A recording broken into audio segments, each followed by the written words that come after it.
Welcome back to Fox Recaps. Today, I'm going to explain the movie What Dreams May Come, released in the year 1998.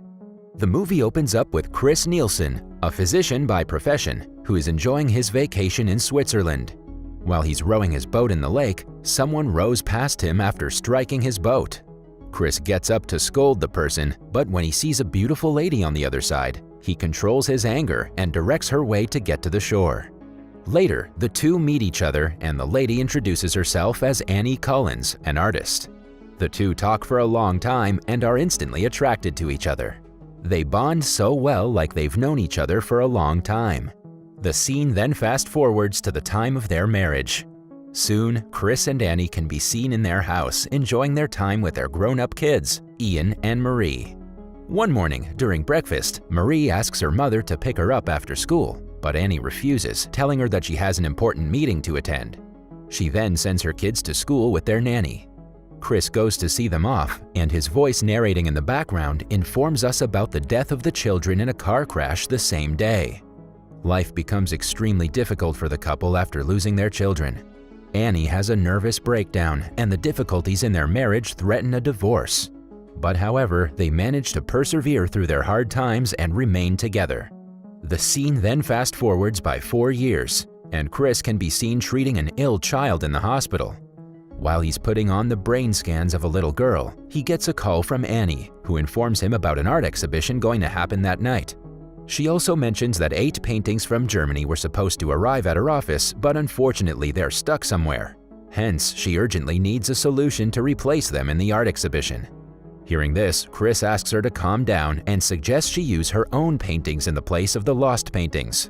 Annie also agrees to do so, and Chris promises that he'll bring the paintings from the house as soon as he finishes his work at the hospital. After a while, Chris finishes his work and rushes home. On his way to the house, it's raining and he notices a number of cars slipping and colliding with each other under a tunnel. He somehow manages to stop his car and runs towards the accident site holding his medical kit. Being a doctor, Chris inquires with the people there if they need any medical assistance. On moving forward, he notices a woman stuck inside a flipped car and tries to save her. Right then, another car collides with the tunnel and comes flying towards Chris, killing him instantly. The death of Chris is a shock for Annie, as she is all alone now. In the following scene, we see Chris roaming around, unable to process the fact that he is dead. He tries his best to approach Annie and console her, but she doesn't listen to him. Moreover, nobody interacts with him. Later, Chris notices a blurred shadow-like appearance who introduces himself as Albert, his friend and mentor from his medical residency. Albert informs him that he's already dead. Chris further inquires about why he's not able to see him properly. In reply, Albert tells him that he will be able to see him when he accepts his death and moves on. At night, when Annie is trying to write something about Chris, he approaches her and tries to give her a message about him still being with her. But Annie is so disturbed that she doesn't even notice the message and throws the paper away. Seeing this, Albert suggests Chris walk away and let Annie face the truth. Desperate to make Annie feel that he's right beside her, Chris refuses to leave. The next day, Annie visits the graveyard and approaches Chris's tombstone. She runs her hands through the writings and remembers her late husband. Chris, on the other hand, comes closer to Annie and tries his best to make her feel that he's with her. Unfortunately, rather than feeling Chris's presence, Annie starts crying loudly. Seeing this, Chris realizes that he's of no use there and decides to walk away. In the next scene, Chris wakes up in heaven, a beautiful place similar to what he had seen in Annie's paintings. Now he is able to see Albert clearly, as he has accepted his death and moved on. Albert informs Chris that his surroundings are controlled by his thoughts and imagination. Soon, Chris notices the dream house that Annie painted in one of her paintings. He enters the house along with Albert and is amazed to see the interior, which is exactly what Annie had painted on her canvas. After some time, Chris and Albert go on a walk where Albert notices a purple tree in the middle of the hill. At the same time, Annie can be seen drawing the tree on her canvas, thinking that she can communicate with Chris through her paintings. Chris is amazed to see the things that Annie is painting in her real life. Seeing this, Albert tells Chris that he and Annie are soulmates, because of which Chris is able to see the tree in heaven. On the other hand, Annie realizes that Chris is dead and can no longer see her paintings, so she pours water on the canvas where the tree is drawn. Here in heaven, the tree that Chris and Albert are looking at also gets destroyed and all of its leaves fall down. Chris then understands that Annie is feeling lonely and gets angry as he's unable to comfort her. Later, Chris notices a toy of his daughter Marie and inquires with Albert about why he's not able to find his children there. In reply, Albert tells him that his children have created their own world and he will see them whenever he's ready.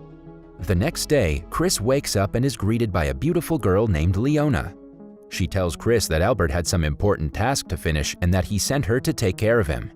She then takes Chris to her world where he sees everyone flying around and enjoying their time. With everything going around, Chris remembers his daughter Marie and the paper doll art which was in her room. The world he's in seems similar to that of Mary's paper doll. After a while, it finally dawns on Chris that Leona is actually his daughter Marie. He then hugs her tight and the two share a beautiful reunion. In the following scene, Chris is at his dream house when Albert approaches him and informs him about Annie's death.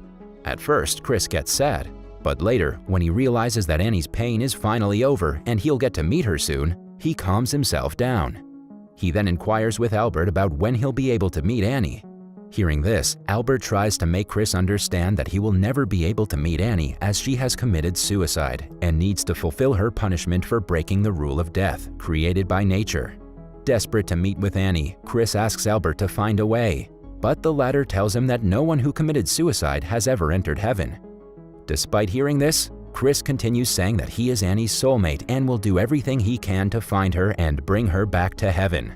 Seeing Chris desperate, Albert decides to take him to a tracker who knows the path that will lead them to hell, the place where they can possibly find Annie. Following this, Chris can be seen on a boat with Albert on their way to meet with the tracker. When they reach a place similar to a library, Albert introduces Chris to an old man, the tracker. The tracker tells Chris that they might be able to find Annie, but she won't be able to recognize him or understand whatever he'll say to her. Soon, they sail towards hell and encounter some nasty weather conditions on their way. Later, the group is attacked by a group of spirits who pull their boat down, causing all of them to fall into the ocean. In the following scene, the group arrives at the shore, and Chris inquires with the tracker about the strange place. The tracker tells him that they're near the gateway of hell and also mentions that he has stopped getting signals from Annie. Hearing this, Chris replies that it's because he was thinking about someone else for a while. Chris can't help but think of his son, Ian.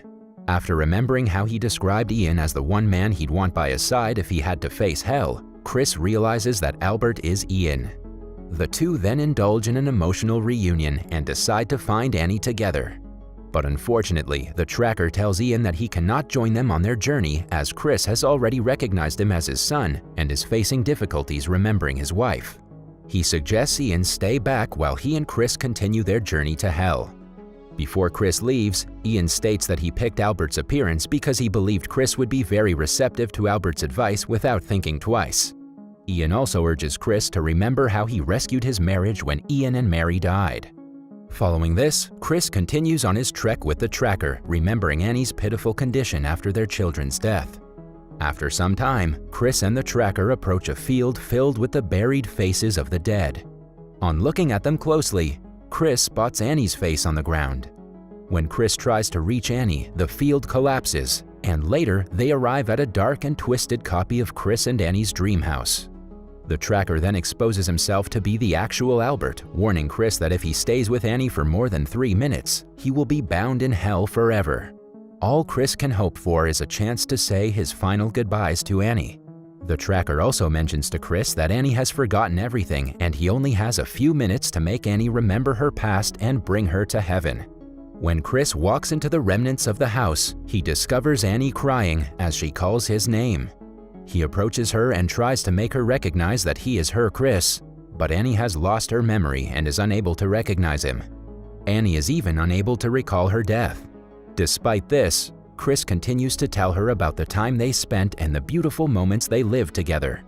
After spending a few minutes doing so and seeing no progress, Chris finally decides to give up. He gives up, but not in the way the tracker hoped. Instead, he chooses to spend eternity with Annie in hell and not leave her alone in the filthy conditions. Before the tracker leaves, Chris requests him to tell his children that their father loves them very much. Following this, Chris returns to Annie and expresses his intention to stay with her forever. He starts telling something to Annie similar to what he said to her at the mental institution following the deaths of their children. Hearing this, Annie starts remembering everything and realizes that Chris is actually her husband. But it's too late. Chris has already spent enough time succumbing to hell and falling asleep to Annie's nightmare. After getting her memory back, Annie wants nothing but to save Chris. In the last scene, Chris opens his eyes and finds himself in heaven. He realizes that he has lost Annie, but when he turns back, he's surprised to see her standing right behind him. Chris is very happy to see her there and expresses it with tears of joy and a passionate kiss. Chris and Annie also reunite with their children, who have regained their original appearances. After some time, Chris suggests reincarnation as a way for him and Annie to relive their lives together. The film concludes with Chris and Annie reuniting as young children in a circumstance that is nearly identical to their initial encounter. That was all from the video. I hope you liked it. Subscribe for more content like this and hit the like button to help us out. Also, leave a comment if you want us to recap your favorite movie. Until next time, take care.